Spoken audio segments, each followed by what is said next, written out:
pertama yaitu pencetak gol terbanyak. Pencetak gol terbanyak ya jatuh kepada saudara Agus Safari.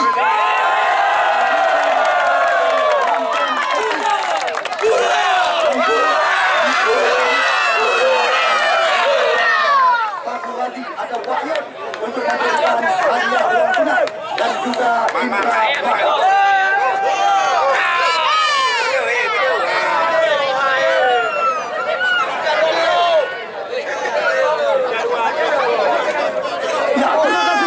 Kami ucapkan kepada Wahyu ada satu lagi yang telah memberikan Indra Mata dan juga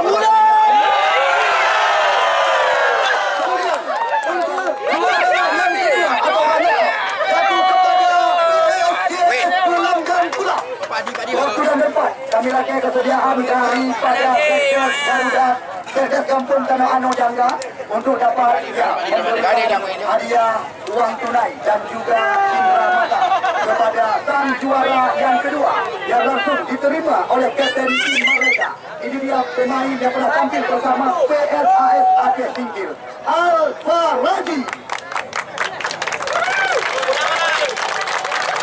Kemudian kami persilakan kepada tim Matan Mantan.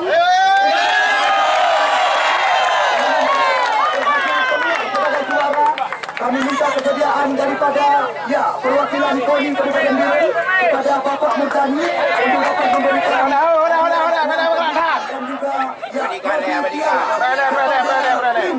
Batam Mamlam FC yang berhasil keluar sebagai juara sore hari ini yang langsung diterima oleh kapten tim mereka Luna Pengguru.